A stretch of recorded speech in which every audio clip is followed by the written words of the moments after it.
안녕하세요. 오늘도 사연살롱을 찾아주셔서 감사합니다. 아이들을 키우고 있는 평범한 40대 주부예요. 대한민국이 정치 이슈로 한참 사회가 들썩이지만 정치 그거 아무나 하는 거 아니더라고요. 우리 시부가 정치판에 기웃거렸다가 선거에 떨어져서 시댁이 풍비박산 났더랬죠. 선거 한번 치니까 한마디로 개털이 되더라고요. 그것도 돈 많은 사람들이나 해야 하나 봐요. 우리 시부는 시모 처갓돈만 믿고 도전해본 거였어요. 시부는 가난한 집 장손이었고 시모는 그래도 좀 사는 집 딸이었다고 해요. 게다가 시모는 교사 생활을 계속했었기에 월급이며 은퇴 후 연금도 따박따박 나오는 상태였죠. 시부는 그래도 따뜻한 마음을 가진 사람이었어요. 만약 선거에 당선이 되어 정치인이 되었다면 참 잘했을 양반인데 그 운은 없었나 봐요. 전 엄마 아빠 존재를 아예 모른 채로 아기 때 고아원 앞에 버려졌거든요. 그래서 쭉 고아원에서 자라왔죠. 시댁 식구들이 그 고아원에 봉사활동 왔을 때 처음 만났어요. 다른 정치인들이나 사회적 신분 높으신 분들이 많이 오고 가던 고아원이었는데 다들 한 20분 사진만 찍고 가는 게 전부였어요. 그런데 시부는 달랐어요. 하루 종일을 투자하여 진심을 다해 봉사하고 가더군요. 그때 시부와 큰아들은 굳은 일도 열심히 하고 시모와 작은아들은 한 척만 하고 마당 벤치에서 노가리나 까고 있더라고요. 그때 딱 알아봤죠. 원래 사람은 하나를 보면 열을 알 수 있는 존재잖아요. 그렇게 남 눈치나 슬슬 보면서 귀찮아하고 봉사활동도 제대로 안 하는 시모와 작은아들의 인성은 불보듯 뻔하죠 뭐. 하지만 열과 성을 다하는 시부와 큰아들은 참 진실돼 보였어요. 고아원에 사는 입장으로 고맙더군요. 게다가 시부는 고아원 고등학교 방의 방장을 맡았던 제게 물심양면으로 후원도 해줬어요. 제게 시부는 키다리 아저씨나 다름없었어요. 결혼 전부터 존경하는 분이었기에 정말 아버지처럼 여겼어요. 결혼 후 세월이 흘러 시부가 치매에 걸려 벽에 똥칠할 때도 다 치워드렸어요. 자식들이나 동서, 시모조차 더럽고 힘든 뒷바라지 안 하려 할 때 제가 나서서 내 아버지처럼 수발 다 들었어요. 시모나 동서, 시동생은 정말 독하고 나쁜 사람들이었어요. 자기 아버지고 가족인데도 그냥 외면해버리더군요. 특히 결혼할 때부터 반대가 극심했던 시모는 결혼 생활 중에도 절 싫어했어요. 제가 고아원 출신의 근본 없는 여자라면서 말이죠. 국문학과 석박사 출신으로 대학 강사를 띄고 있던 동서만 예뻐하더군요. 아직 시간 강사에 불과하고 교수가 될 길은 요원한 동서였지만 우리 강교수 하면서 호칭에 꼭 교수자를 붙이더라고요. 원래부터도 싸가지가 바가지였던 동서는 시댁 식구들의 예쁨에 더욱 싸가지가 없어졌어요. 형님인 저를 버러지 취급했어요. 우리는 시부와 시모의 뜻대로 한 지붕 세 가족으로 동서네와 모두 함께 살았거든요. 지금은 모두 분가하여 각자의 집에 살고 있지만 그땐 진짜 그 집이 너무 싫었죠. 시장 보고 그 집에 들어가려고 하면 도살장에 끌려가는 돼지 마냥 발길이 안 떨어지더군요. 그 집에서는 마치 계급이 제인 것 마냥 저를 하층민 취급했어요. 친절했던 시부와 남편만 믿고 그나마 계속 살 수 있었던 거죠. 그렇게 변하지 않을 것만 같던 시모의 태도가 그래도 어느 한순간 결정적인 포인트로 인해 바뀌더군요. 그게 어떤 포인트였는지 궁금하시죠? 제가 사연살롱 여러분들께 다 말씀드리려 해요. 시댁에서 겪었던 일들 뿐 아니라 제가 살아왔던 발자취 모두 말이죠. 결론적으로 지금은 매우 부유하고 여유롭게 잘 살고 있거든요. 이렇게 되기까지 얼마나 많은 고난과 고초를 겪었는지 한번 들어봐 주세요. 아마 혀를 내두르실 거예요. 그럼 지금부터 시작해 볼게요. 제가 요즘 가장 심혈을 기울이는 일은 바로 내 친엄마 아빠를 찾는 일이에요. 저를 낳아주신 혈육 말이죠. 그런데 고아원에 정식으로 맡겨진 것도 아니고 추운 겨울날 사과 상자 안에 이불로 꽁꽁 싸매져서 있었다고 해요. 그러니 서류도 없고 심지어 제가 언제 태어났는지도 명확하지 않아요. 그저 고아원에 버려진 날을 생일로 정해서 아직도 가족들과 케이크 놓고 생일 축하는 하고 있어요. 그런데 생일 축하합니다 하고 우리 아이가 노래를 불러줄 때마다 내 가슴에선 피눈물이 흘러요. 우리 엄마 아빠는 뭐 하시는 분이었으며 어떻게 생겼을까? 사진 한 장이라도 포대기 속에 넣어서 버려졌다면 그 사진을 보물처럼 여기며 상상이라도 해볼 텐데 아직까지 제가 성숙하지 않나 봐요. 엄마 아빠에 대한 원망스러운 마음이 가시질 않네요. 하지만 실제로 만나게 되면 전혀 원망스러운 내색을 안 하고 잘해드릴 자신 있는데 너무 절실하네요. 고아원 동기 중 한 명도 친부모님을 찾은 친구가 있거든요. 그 친구를 보니 나도 언젠간 찾을 수 있다는 희망이 생겼어요. 여러분께서 제게 응원의 말 한마디 해주세요. 그토록 그리워하던 엄마 아빠를 찾을 수 있을 거라고 말이죠. 생계를 신경 쓰지 않고 부모 찾는 일에 매진할 수 있는 건 생활에 여유가 생겨서예요.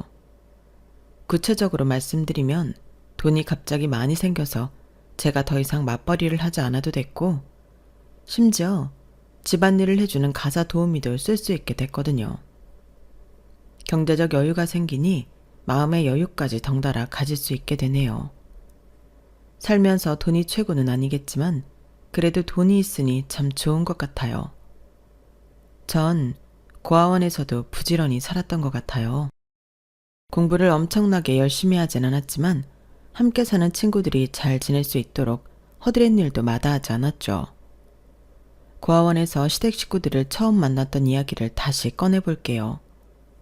그날도 정치판을 기웃거리는 어떤 분이 오셨다기에 또 사진만 찍고 가나보다 했어요. 그런데 그 아저씨는 다르더군요. 무려 아침부터 밤까지 하루 종일 시간을 투자하여 온갖 굳은 일을 묵묵히 다 하고 가셨어요. 그렇게 일을 같이 하면서 성실하게 생활하는 제게 좋은 말씀도 많이 해주셨죠. 경주 맞지? 저번에 왔을 때도 같이 생활하는 친구들을 위해서 마치 엄마처럼 살뜰히 챙기더니 오늘도 열심히구나. 내가 다 고맙구나. 몇 살이니? 칭찬 감사합니다, 아저씨. 전 고1이에요. 다들 엄마가 없고 선생님은 늘 바쁘시니 웬만하면 제가 친구들 다 챙겨주려고 노력해요. 아, 고1이야? 저기 저쪽에서 사과 갖고 있는 남자아이 보이지? 저 친구가 내 큰아들인데 경주랑 동갑이구나. 이름은 박수찬이야. 가서 우리 수찬이 좀 도와주겠니? 앞으로 여기 봉사활동 가끔 올 텐데 서로 친해지면 좋지 뭐. 저는 아저씨 말대로 박수찬이라는 아저씨 큰아들을 돕기 위해 조리실로 왔어요. 수찬이는 제게 존댓말을 쓰더군요. 사과 깎는 거 도와줘서 고마워요. 야, 진짜 예쁘게 잘 깎으시네요. 워낙 많은 양이라 저 혼자는 힘들었는데. 수찬이는 아저씨와 똑같이 생겼더군요. 심지어 너털웃음 짓는 것도 비슷했어요. 난 김경주라고 해. 수찬이 너도 고1이라며. 너희 아버지한테 들었어. 서로 동갑끼리 존댓말하지 말고 말 놓자. 앞으로도 가끔 올 거라며? 여긴 내 집이나 다름없으니 내가 많이 도와줄게. 고아원 봉사활동이 너무 힘들면 계속 안 올까 봐. 그게 무슨 소리야. 경주 널 보기 위해서라도 앞으로 자주 와야겠다. 사람 좋은 너털웃음을 짓던 수찬이는 그 이후에도 한 달에 한 번 이상은 봉사활동을 꼬박꼬박 왔어요. 그럴 때마다 점점 가까워졌어요. 가족들과 함께 왔었는데 수찬이의 엄마와 남동생은 영 아니올시다였어요. 억지로 끌려온 듯한 모습은 여타 다른 봉사자들과 다름없었는데 거기에 더해 고아원 아이들을 버러지 취급했어요. 아, 고아원 냄새. 이거 비싼 옷인데 내 옷에 냄새 배는 거 아닌지 모르겠네. 아, 짜증나. 남편만 아니었으면 이런 데 오지도 않는 건데.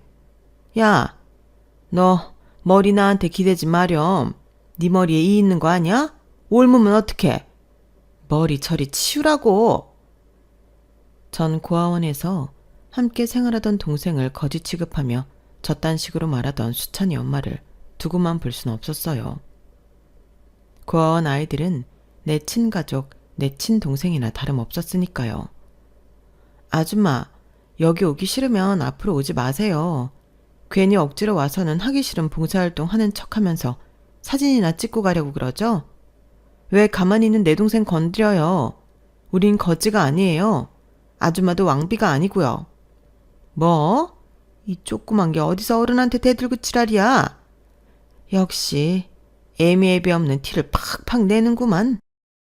이래서 사람은 가정교육을 잘 받아야 하는데 뭐 여기가 인간 사육장이나 다름없지. 교육은 무슨 교육을 받겠어. 아, 무식한 거 상대해봤자 내 입만 아프지. 너 꺼져. 아줌마나 꺼져요. 여기가 무슨 동문원인 줄 알아요? 진짜 어이가 없네. 전 끝까지 눈을 희번뜩거리며 바른 말을 해댔어요.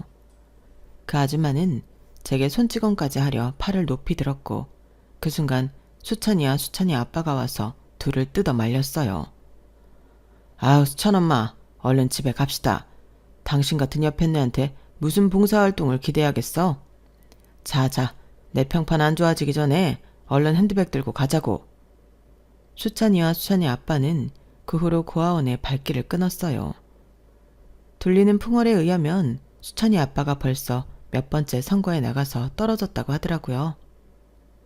사진만 찍고 쌩하니 가버리던 다른 정치 지망생들과는 달랐는데 내심 안타까웠어요. 그리고 수찬이도 가끔 보고 싶더군요. 하지만 연락처도 몰랐으니 서서히 기억 속에서 지우고 있었어요. 그렇게 고등학교를 졸업하고 독립해서 나가야 할 시기가 다가왔어요. 돈이 없는 상태에서 막상 고아원을 떠나려니 두렵기까지 하고 잠이 안 오더군요. 다른 고3들은 수능 걱정과 대학 걱정을 했겠지만 전 일단 숙식 걱정이 먼저였어요. 그런데 딱 그 찰나에 고아원 원장님께서 독립하는 고3 학생들 셋을 부르셨어요.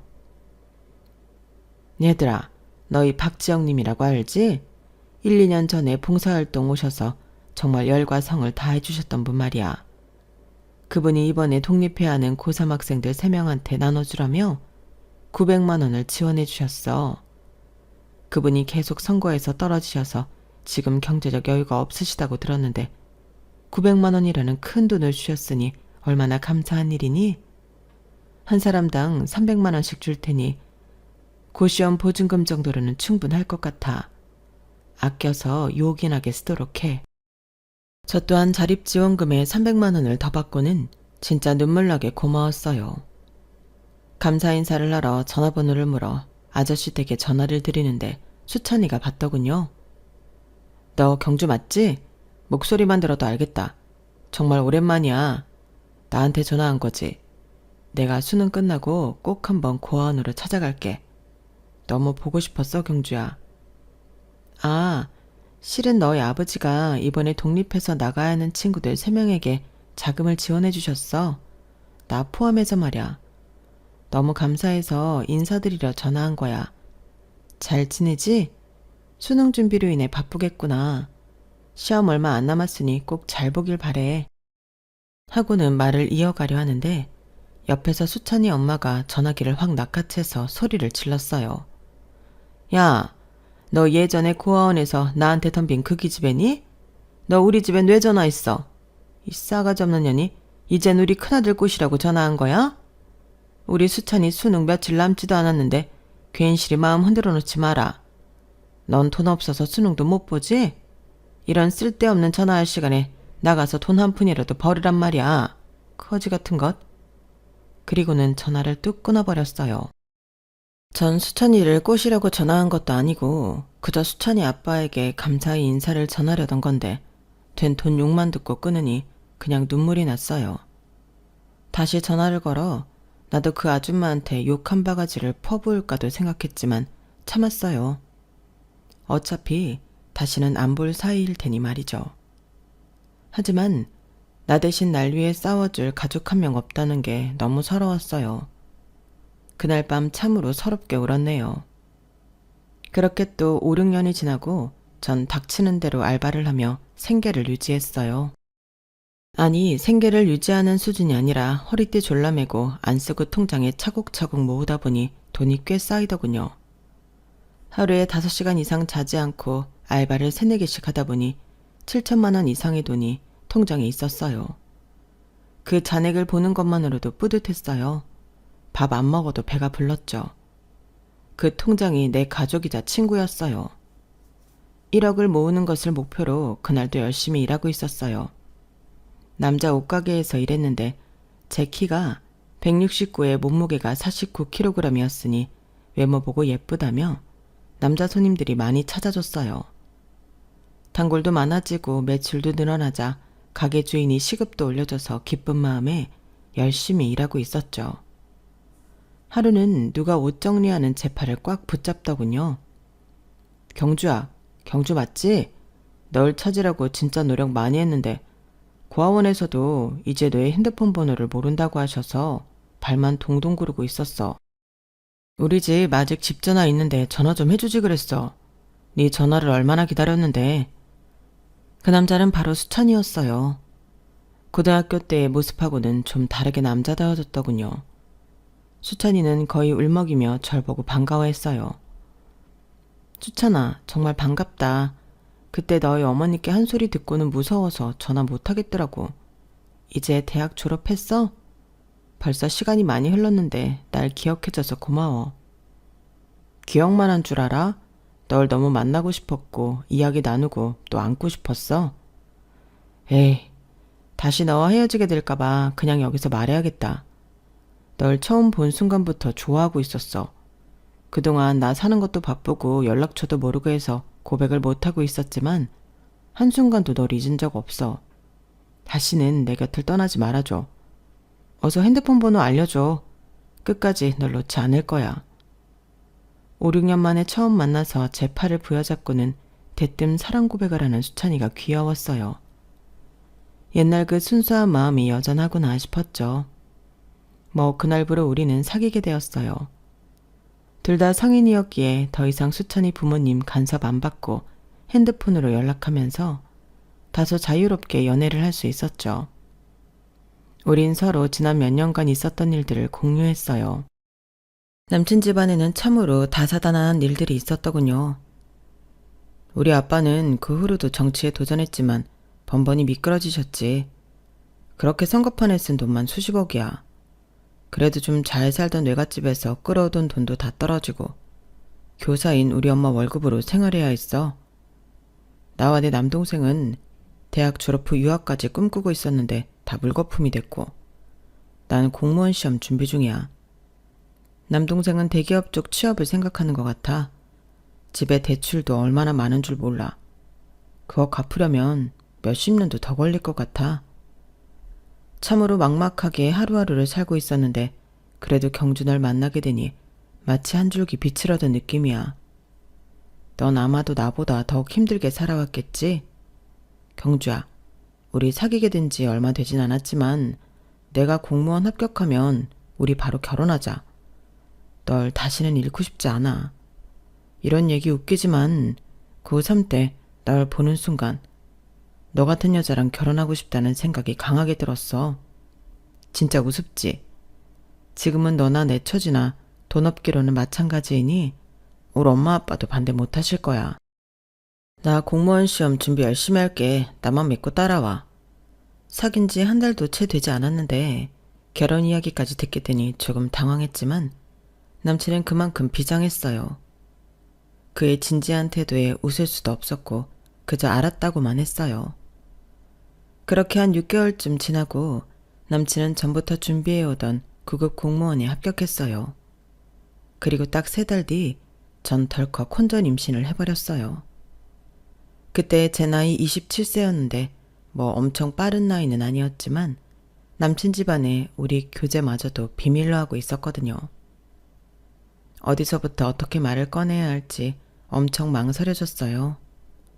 하지만 남친은 제 임신 사실에 행복해하며 자기 가족들한테 얘기를 다 해놨다고 하더군요. 걱정 마, 경주야. 내가 임신 사실까지 다 말해놨어. 우리 가족들 모두 축복해 줄 거야. 그 말만 믿고는 남친 집의 가족들을 찾아뵈러 갔는데 문을 열고 들어가려 하자 대뜸 남친 엄마가 제게 굵은 소금을 뿌려댔어요. 신발장에서부터 말이죠. 야, 너 고아 주제에 우리 수찬이한테 어떻게 꼬리를 쳤길래 결혼 얘기며 임신 얘기까지 나오게 해? 너 진짜 죽고 싶어? 임신 공격하면 다야? 뱃속에 애가 우리 수찬이 앤지 어떻게 증명할 건데? 다른 놈이면 어쩌려고 배부터 들이밀고 우리 집 들어오는 건데? 아, 열받아. 말이 다 끝나기도 전에 남친 엄마는 남친과 남친 아빠에 의해 안방으로 끌려갔어요. 그 상황 속에서 더 열받는 건 바로 굵은 소금 그릇을 들고 있던 남친의 남동생이었어요. 참네. 요즘 세상에 혼전 임신으로 남자를 꼬시다니. 술집에서 일하다가 온 꽃뱀 아닌가 몰라? 굵은 소금을 머리카락에서 털어내고 있던 저는 남친 남동생의 면상을 똑바로 보며 말했어요. 어이, 수찬 씨 동생 박수철 씨 맞지? 이 아이를 지키기 위해서 되게 실컷좋건 난 이 집안 큰 며느리로 들어올 거야. 초면에 형수될 사람한테 말이 좀 심하네? 얘를 밥 말아먹었나? 꽃뱀? 내일 시동생 될 사람이라 참고 있는 거지. 밖에서 만났으면 넌 되졌어. 제가 눈에 살기를 띠며 말하자 남친의 남동생은 슬금슬금 집 방으로 들어가더군요. 남친과 남친 아빠가 나와서 사과하며 절 반겨줬어요. 경주야, 정말 오랜만에 보는구나. 그래, 뱃속에 내 손주도 있다고? 넌 이제 누가 뭐래도 내 며느리다. 우리 마누라가 방금 한 짓은 용서해다오. 집은 누추하지만 어서 들어와서 소파에 편히 앉으렴. 상견례 아닌 상견례는 그렇게 끝이 났어요. 예비 시모가 날 싫어하건 말건 뱃속에 아이가 무럭무럭 자라고 있으니 저는 남친과 결혼해야만 했어요. 아주 큰 각오를 하고는 시댁에 입성했어요. 시모는 결혼식도 안 치러주더군요. 야, 너 그렇게 배불러서 무슨 웨딩드레스가 맞겠냐? 난 부끄러워서 결혼식에 누구 초대도 못하겠으니 화려한 결혼식이며 드레스 따윈 꿈도 꾸지 말아라. 아, 그동안 내가 뿌리고 다닌 축의금만 날린 거지 뭐. 집안에 고아 출신의 화상 하나가 들어와서 아주 쑥대밭을 만드는구나. 우리 집안이 대대로 얼마나 뼈대 있는 집안인데 고졸이라니. 아, 내 팔자야. 이토록 초반부터 구박을 받고 살았지만 그래도 시모와 잘 지내고 싶었어요. 어차피 평생 내 가족이 되어 같이 살 사람이었으니까요. 제가 고아로 오랜 시간 홀로 지내다 보니 사람의 정이 너무 그리웠어요. 제가 모은 돈으로 조그만 단칸방에서 따로 살 수도 있었지만 시모와 시부가 하란 대로 합가를 택했어요. 그리고 가혹한 시집살이가 시작이 되었죠. 딸아이를 낳았고 아이를 키우면서 파트타임으로 야간 편의점 알바도 병행해야 했어요. 남편 공무원 월급이 그리 많지 않았고 시댁 어른들도 빚 갚기에 바빴거든요. 시모와 시동생의 구박 속에서도 시부와 남편이 따뜻하게 보듬어줬고 내 편이 돼줬기에 숨쉬며 살 수 있었던 것 같아요. 눈에 가시 갔던 시동생은 대기업에 취업이 되었고 바로 대학 강사로 일하고 있던 여자를 데려와서 결혼하겠다더군요. 그 여자는 뱁새 눈에 아주 인상이 안 좋았어요. 국문학으로 국내 대학에서 석박사까지 밟았다던데 아직 시간 강사임에도 불구하고 시모는 동서가 고학력자라며 너무 좋아했어요. 동서를 강교수 하며 예뻐했죠. 우리 둘째 아들하고 강교수가 스몰 웨딩을 한단다. 요즘 그게 유행이라며? 그쪽 집안이 나와 같이 학교 교사 집안이래. 참으로 격조 있는 사도를 만나서 다행이야. 큰아들 결혼할 땐 웬 근본 없는 꽃뱀 같은 애가 애까지 배워와서 결혼식도 못 치르고 아주 내 사회적 체면이 말이 아니었는데 말이야. 그래서 말인데 너는 그날 집에서 청소나 하고 있어라. 다들 배운 사람들만 있는데 큰 며느리가 고아원 출신이니 어쩌니 말 도는 거 원치 않는다. 잘 됐네. 가족들 없을 때 문 활짝 열고 대청소나 하고 있어. 어머니, 저도 그런 자리 안 가면 편해요. 근데 이유가 너무 기가 차고 웃기네요. 누가 들으면 어머님이 무슨 귀족 출신인 줄 알겠어요. 지금 시댁에 대출이 대체 얼마나 있나요? 빚 많은 것도 그쪽 사돈댁에서 아실란가 모르겠네요. 참네. 좋아요. 그럼 그날 남편한테 아기 맡기고 전 하루 여행이나 다녀올게요. 아니, 그 다음날도 쭉 연휴이니 아예 3박 4일 저 혼자 여행 다녀올 테니 어머님이 밥 차리고 청소하고 다 해보세요. 저도 절대 지지 않았어요. 시모와 시동생이 절 깔보고 비아냥될 때마다 더 세게 받아쳐버렸어요. 그래서 그들의 구박이 좀 줄어들었죠. 그런데 이럴 수가. 동서로 들어온 여자가 아주 한술 더 뜨더라고요. 시동생이 결혼할 때쯤 우리는 24평 시댁 아파트에 다 함께 복작거리며 살고 있었는데 워낙에 인맥이 넓었던 시부의 지인으로부터 희소식을 듣게 되었어요. 얘들아, 내 사업하는 친구가 미국으로 이민을 가게 됐는데 65평 아파트를 아주 싼 전세로 우리한테 살라고 하더구나. 방이 무려 5개래. 우리 아들들이 결혼하면 다 같이 한 집에 사는 것이 꿈이었는데 이제야 그 꿈을 이룰 수 있게 됐구나. 둘째네도 신혼여행 마치면 합가해서 다 같이 살자꾸나. 시동생네는 정말 싫은 표정이었지만 시부의 뜻이니 한 지붕 세 가족이 되어 다 함께 살게 되었어요. 65평 아파트라니 정말 황홀했어요. 그저 희소식인 줄로만 알았어요. 그런데 그때부터 본격적인 스트레스가 시작되었죠. 집안 분위기를 파악한 동서 또한 절 깔보기 시작했거든요. 아니, 편의점 알바 정도 하는 주제에 무슨 큰일 하신다고 집안일을 이리도 방치하시나요, 형님? 전 무려 석박사까지 한 사람입니다. 제가 이렇게 잡스러운 단순 노동을 해야 하나요? 어머님께 한번 여쭤볼까요? 누가 집안일을 해야 하는지요? 동서, 뭐 잘못 먹었어? 손님 형님한테 뭐? 편의점 알바 정도 하는 사람이라고? 그래. 그러는 동서는 뭐가 그리 모자라서 여태 교수가 못 되고 시간 강사 전전하고 계신가? 그거로 박사 교육까지 받았다는 사람이 한국말도 참 더럽게 하네. 내가 이 대가족 집안일을 다 하지 못하니 내가 가사 분담 해줄게. 동서도 퇴근하면 어느 정도는 도우도록 해. 강사라서 풀타임으로 일하는 것도 아니면서 집안일은 뺀질뺀질 더럽게 안 하려고 하더군요. 진짜 얄미운 동서였어요. 게다가 한 번은 이런 일도 있었어요. 갑자기 동서가 자기 방에서 소리를 꽥 질렀어요. 아! 누가 내 보석을 훔쳐간 거야! 저 포함 시댁 식구들이 동서 방으로 들어갔어요. 그런데 동서가 절 보더니 삿대질을 하면서 도둑으로 모는 거 아니겠어요? 형님, 형님이 내 보석 세트를 훔쳐갔죠? 형님 말고 누가 그랬겠어요? 안 그래요? 이 도둑 같으니라고 같은 집에 살면서 이럴 수가 있어요?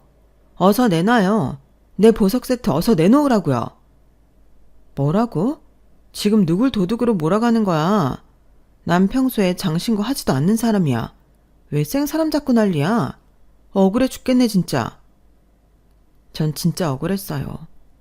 나갈 일이 편의점 야간 알바뿐인데 가뜩이나 평소에 싫어하는 동서로부터 이런 수모를 당하다니. 그것도 가족들 다 보는 데서 말이죠. 그때 시모가 떨떠름한 표정으로 자수하더군요. 예, 강 교수야. 아, 내가 잠깐 빌려간 거다. 얘기를 하고 갖다 쓸 걸 그랬구나. 지금 바로 갖다 줄게. 기다려라. 전 동서에게 사과를 요구했지만 묵묵부답이었어요. 배째라는 식이더군요. 제가 왜 형님한테 사과를 해요? 잘못 파악할 수도 있는 거 아닌가요? 허. 정말 동서의 싸대기를 날려버리고 싶었으나 참았어요. 남편과 시부가 절 진심으로 위로를 해주며 동서를 혼내줬기 때문이에요. 작은 며느리야. 너 전후관계를 알아보지도 않고 생사람을 그렇게 잡으면 안 된다. 왜 손윗 형님한테 막말을 하니? 다시 한 번만 내 눈앞에 걸리면 그땐 진짜 혼날 줄 알아라. 알았냐? 이렇게 늘 내 편이던 시부의 정신이 점차 혼미해지기 시작했어요. 치매의 시초였죠.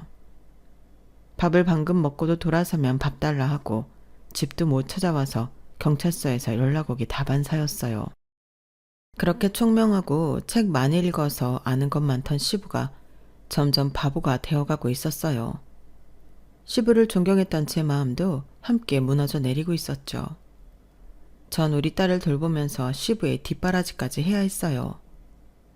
사회생활 은퇴하고 집에만 있던 시모도 은근히 치매 걸린 시부를 멀리 하더라고요. 아, 당신 바지에 똥 쌌어요? 온 집안에 이 냄새를 어쩔 거야? 난 비위가 약해서 못 치우겠다. 얘 큰며느리야. 네가 시아버지 것 좀 치워줘라. 그렇게 저한테 일을 시키고는 시모는 밖으로 나가버리더군요. 전 무진장 화가 났지만 멍한 눈으로 제 얼굴만 물끄러미 바라보던 시부가 너무 불쌍했어요. 어쩔 수 없이 시부의 대변 수발을 들어야 했죠. 그 후로도 시부의 상태는 점점 악화되어 벽에 칠하는 수준까지 갔어요. 집안 가족들 존재를 까맣게 잊어버렸는데 딱 한 사람 저만 기억하더군요. 경주야, 경주야 어딨니? 이리 오려무나. 치매 걸린 시부는 늘 저만 찾았어요. 맨 처음엔 힘에 부쳤지만 지금까지 내 편이 되어주며 친아빠처럼 잘 대해줬던 시부의 마음이 떠올라 내 딸 뒷바라지 하듯이 시부를 살뜰히 챙겼어요. 집안일조차 제대로 하지 않던 동서는 치매 걸린 시부를 거슬떠 보지도 않았어요. 남편은 공무원임에도 불구하고 야근을 밥 먹듯이 하던 직렬이라 늘 바빴고 시동생과 시모는 원래 나쁜 인성이었으니 자기 가족임에도 불구하고 외면하더군요. 전 최선을 다했지만 시부는 몇 년 만에 심장마비로 돌아가시고 말았어요. 시모가 같이 자기 싫다고 다른 방 차지하고 시부를 혼자 재우는 바람에 심장마비가 왔어도 심폐소생술 하나 해주는 사람 없이 쓸쓸히 돌아가시고 말았죠. 막상 아이처럼 챙겨줘야 할 시부가 돌아가시니 가슴이 뻥 뚫린 것 마냥 허전했어요.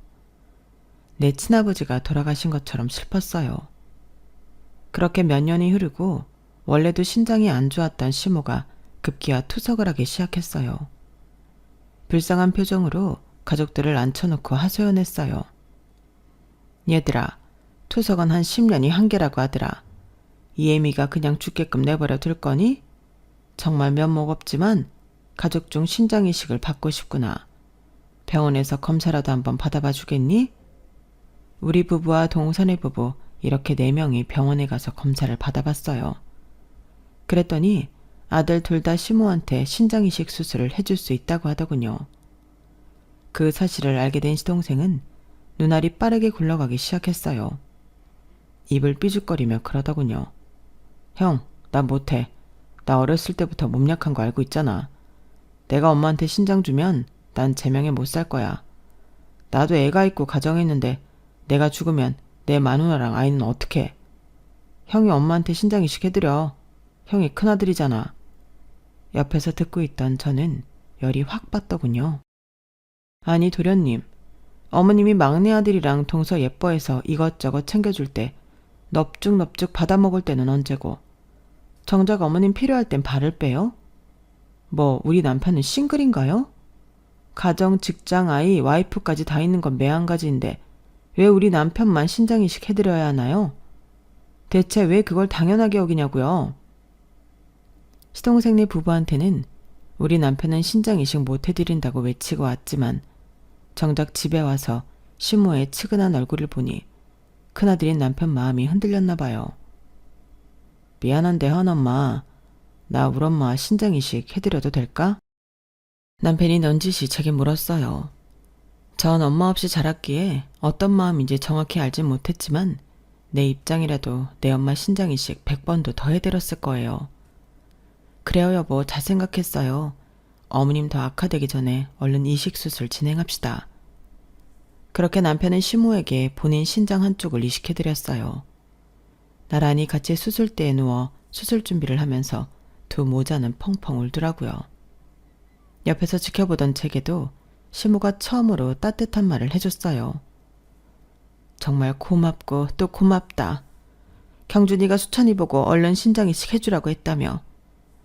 내가 이렇게 수술대에 누워보니 지난 일들이 주마등처럼 스쳐 지나는구나. 너한테 너무 모질게 대해서 미안하다. 정말 죄송하고 면목이 없어. 어려서부터 홀로 고되게 살아온 너를 너무 못되게 굴고 무시하고 타박했다. 시엠이 내가 인정하고 이렇게 잘못을 빌게. 내가 몸 회복만 되면 완전히 다른 사람으로 태어날게. 앞으로 우리 큰며느리 진짜 잘해줄게. 시모로부터 그런 따스한 말, 사죄의 말은 처음 들어봤기에 엄청나게 낯설었어요. 하지만 진심으로 제게 사과를 하는 모습을 보니 제 마음도 누그러졌죠. 어머님, 곧 수술 들어가셔야 할 분이 그렇게 울면 안 돼요. 얼른 진정하세요. 자식이 엄마한테 신장 이식 수술해주는 게 뭐 그리 대단한 일인가요? 하도 투석을 많이 하셔서 어머님 얼굴도 까매지고 영 보기 싫어요. 우리 남편 깨끗한 신장 이식 받으시고 얼른 다시금 건강 회복하세요. 아버님까지 돌아가신 마당에 집안에 어른이 있어야죠. 어머님의 그 사과 제가 받아드릴게요. 저도 어머님께 앞으로 더 잘할게요. 그렇게 수술을 앞두고 고부지간에 찐하게 화해를 했어요. 남편은 술, 담배 안 하고 정말 건강관리를 잘하던 사람이었기에 아마 신장도 좋은 컨디션이었나 봐요. 수술 후 남편과 시모 모두 빠르게 회복할 수 있었어요. 동서는 시모가 큰며느리인 제게 잘해주는 게 낯설게 느껴졌는지 더욱더 투덜댔어요. 원래는 본인만 극진한 대우를 받다가 시모가 제게도 잘해주니 심통이 났나 봐요. 그러거나 말거나 한 지붕 세 가족 속에서 우리 아이와 동생의 아이까지 모두 복작복작대며 살아가고 있었어요. 그러던 어느 날 시모가 중대 발표를 했어요. 자, 다들 모였지? 이제 우리가 손녀 손자들도 태어나서 식구가 많이 늘었으니 다들 분가를 해도 될 때가 온 것 같다. 나도 나 혼자 자유롭게 살아보고 싶어. 신장 이식 수술 받고 건강이 좀 좋아지니 노후를 즐기고 싶은 마음이 크다. 너희도 여지껏 내 눈치비 다 맞추느라 정말 고생이 많았다. 특히 우리 큰며느리 하은애미가 정말 수고했어. 내 남편 치매 수발까지 들었으니 말 다 했지 뭐. 요즘 세상에 이런 며느리가 어딨니? 나라에서 효부상을 세워줘도 시원찮지 암. 어쨌든 때마침 미국으로 이민 갔던 니들 시아버지 지인이 암 치료받으러 한국으로 돌아왔단다. 그래서 이 집을 좀 비워달래? 자, 다들 알아서 잘 살길 바란다. 말은 이렇게 해도 이 애미가 입 싹 씻지는 않을 거야. 무슨 말인지 알지? 그게 무슨 말인지 정확히는 모르겠지만 일단 집을 나가라는 말은 분명했어요. 드디어 시댁에서 탈출할 수 있다는 기분에 날아갈 것 같았어요. 그즈음 시모한테 사랑을 받는 며느리가 되다 보니 싸가지 없는 동서에게까지 친절해졌어요. 제 마음이 좀 유해지더군요. 동서네가 먼저 분가했는데 동서네 이사가는 날 남편과 함께 짐 정리를 도와주기로 했죠. 그런데 박스에서 웬 서류가 후두둑 떨어지더군요. 본의 아니게 그 서류의 내용을 보게 됐어요. 강남의 아주 유명한 아파트 계약서였어요. 거래금액 무려 25억짜리였죠. 동서를 붙잡고 물었어요. 동서, 지금 이 강남 아파트로 들어가려는 거야? 이거 뭐야? 이렇게 비싼 아파트를 언제 산 거야? 친정에서 돈 대주셨어? 친정은 무슨? 그 강남 아파트 어머님께서 우리한테 사준 지 오래된 거예요. 그동안 세만 주고 있었는데 드디어 들어가게 됐네요. 뭐? 25억짜리 아파트를 사주셨다고? 우리한텐 이런 방구도 없으셨는데 대체 언제? 왜? 어떻게 이렇게 비싼 아파트를 사주신 거지? 형님, 지금 무슨 취조예요? 저희 이삿짐 싸는 거 도와주기 싫으면 그냥 두세요. 저희가 알아서 할게요. 전 밖에서 친구 모임을 하고 계시는 시모한테 당장 전화를 걸었어요. 다짜고짜 따지고 물었죠. 어머님, 이럴 수 있으세요? 어떻게 동선에만 25억짜리 강남 아파트를 사주실 수 있어요? 우린 지금 조그만 아파트 반전세로 들어가는 거 모르세요? 막말로 어머님한테 신장 준 사람 누구예요? 시아버지 치매 수발 들고 그런 사람이 누구냐고요? 우리 부부가 굳은 일 다 하고 자식 취급은 안 하신다 이거죠? 너무 섭섭하네요 정말. 아유 얘, 이 시애미가 입 싹 씻는다고 안 했잖니. 우리 큰아들을 내가 얼마나 아끼는데 너희 부부한테 줄 건 마련 안 했겠니? 한 5, 6년 전에 내가 친정으로부터 상속받아서 갖고 있던 천산이랑 땅이 그린벨트가 풀려서 대박이 났더랬지. 심지어 그쪽에 대기업이 들어와서 너도 나도 그 땅을 비싼 값에 사겠다고 난리더라. 그래서 아주 비싸게 팔고 현금으로 쥐고 있었다. 몇 년 전에 둘째네 강남 아파트 한 채 사주고 니네는 수익성 부동산으로 사주려고 발품 팔아서 시간 날 때마다 강남 빌딩 보러 다녔어. 얼마 전에 딱 마음에 드는 게 매물로 나왔더라. 그거 무려 100억짜리 빌딩이다 너. 월세가 한 달에 2,500만 원은 나온단다. 우리 큰아들이 공무원이라 월급이 적어서 살기 참 팍팍했지. 이제 원 없이 쓰고 살아라. 아껴서 똥 된다는 말 있지 않냐? 나중에 죽을 때 돈 이고지고 갈 것도 아니고 적당히 쓰면서 살 거라. 집은 니네가 알아서 고르도록 해라. 월세 모아서 사든지 아니면 일단 대출 받아서 사고 갚든지 마음대로 해. 쇳불도 당김에 빼라고 이따가 계약하도록 하자. 건물주인만 변하기 전에 얼른 도장이랑 신분증 갖고 나오도록 해. 속사포 같던 시모의 말 하나하나가 너무 놀라워서 심장이 배 밖으로 튀어나올 만큼 쿵덕거렸어요. 옆에서 다 듣고 있던 남편을 끌어안고 펑펑 울었더랬죠. 이렇게 해서 우린 무려 100억짜리 건물의 건물주가 되었어요. 물티슈 한 장 쓸 때마다 아까워서 티슈에 물 몇 방울 묻혀 쓰고 말까 고민하던 저였는데 이젠 아침 조식으로 뷔페도 자주 가고 가사 도우미도 쓰면서 편하게 살고 있네요. 이게 다 시모 덕분이에요. 시모가 전문가를 써서 세금 문제며 건물 관리까지 깔끔하게 처리해 주셨어요. 강남 아파트 받고 뻐기던 동선에는 시모한테 항의하고 저한테 전화해서 울분을 토하더군요. 자기네보다 4배 더 비싼 건물을 받았다면서 말이죠. 그런데 시모나 저나 딱 잘라 말했어요. 네가 한 게 뭐 있냐? 라고 하면서 말이죠. 얼마나 속이 통쾌했는지 몰라요. 시모도 은근히 입이 무거운 편이어서 몇 년간 거액의 금액이 통장에 들어온 것을 아무에게도 말 안 하고 있었나 봐요. 강남 25억짜리 집 받은 동선에도 시모가 대출받아서 자기네들 아파트 해준 줄 알고 있었더라고요. 어쨌든 동선회와는 발 끊고 살려고요. 아직 시모가 계시기에 인연까지 끊을 순 없겠지만 나중에 시모가 돌아가시면 그땐 정말 죽을 때까지 보고 싶지 않은 부분이에요. 앞서 말씀드렸듯이 제가 요즘 열 올리고 있는 건 우리 친엄마 아빠 찾기와 고아원 봉사예요. 고아원들을 돌아다니며 필요한 생필품 다 사가고 어려운 학생들 장학금도 지원해주고 있죠. 고아원에서 그 똘망똘망한 아이들의 눈빛을 볼 때면 마음속으로 피눈물이 나요. 어릴 적 제 처지를 보는 것 같아서 말이죠. 저출생 시대의 아이들은 한 명 한 명 너무 소중한 존재죠.